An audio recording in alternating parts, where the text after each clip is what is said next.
Golfers, I see this all the time. So the trail hip, or the hips, the pelvis, doesn't move correctly in the backswing, which causes so many issues in the way down. So today, again, I'm going to give you the message that we want to get the hips moving correctly in the backswing. We want trail hip depth. And that allows then you to have the room to get your arms in the slot on the way down. It allows you then not to create back issues. It allows you to rotate behind the golf ball to allow the sequence of the downswing to work. It gives us so many things for free.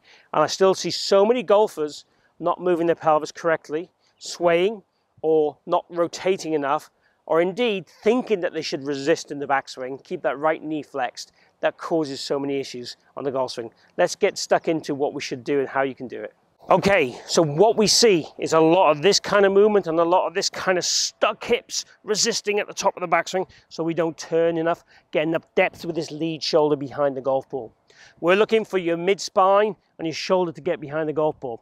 Now, quite interesting, when you see me trying to demonstrate what I'm doing with my upper body, look where that is. These two rods match. So I've got a rod here that is angled through my feet.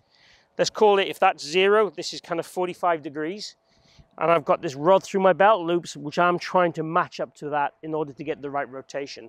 And if I rotate correctly, this right hip disappears behind me. It goes outside. If I sway or post this hip, or I call it, or hitch this hip, you'll see that hip is still inside. I want this pocket in my trousers to be going back behind me early as I can. Ideal sequence would be the arms would start, then the torso would move, and then the hips would move. Now, with some golfers I teach in my studio, the personal plan will be for them to move those hips early because they start to sway so early and they don't turn enough that we can feed it earlier.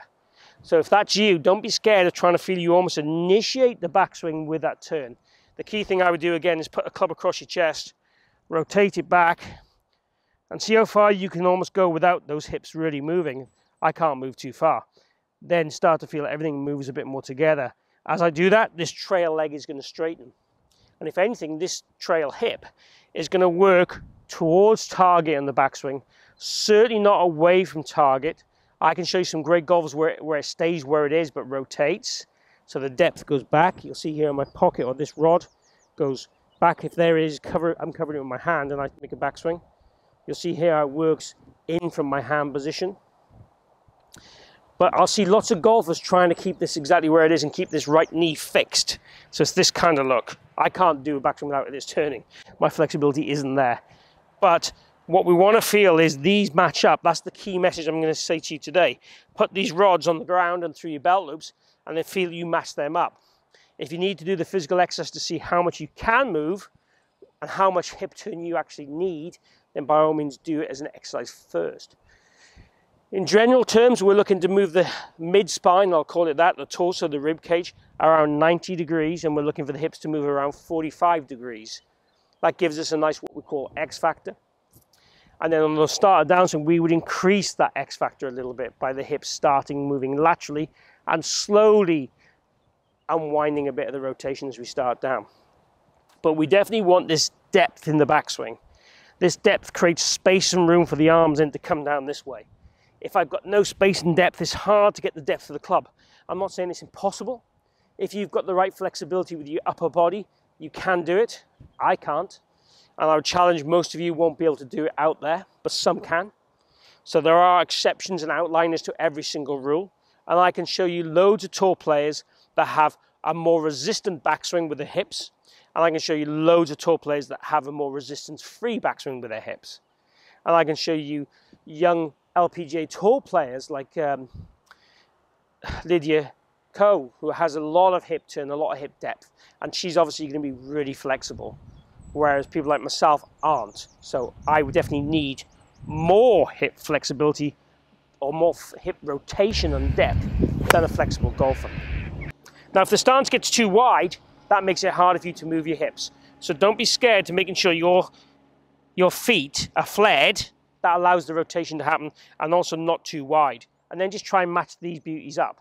And then what we'd want to do is hit 20 or 30 balls matching them up, take the rods away and hit some natural shots, maybe with the only thought of maybe the right pocket going back, or just turn the hips, or being resistant free range, movement on the backswing. Let's try ball. So narrow stance, flare those feet. Little rehearsal waggle. And let the hips move.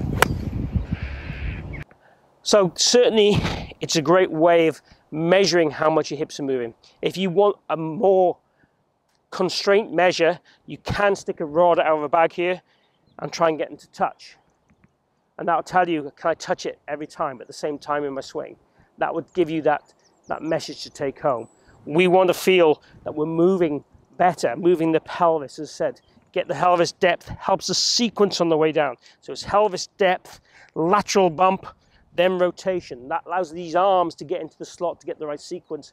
So we don't then get resisting, starting down with the upper body and end up in the jam through the ball and having to early extend and flip our hands to make good contact.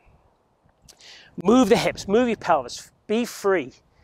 Don't keep that right knee locked and still. Let it move. That's the message I want you to get from today.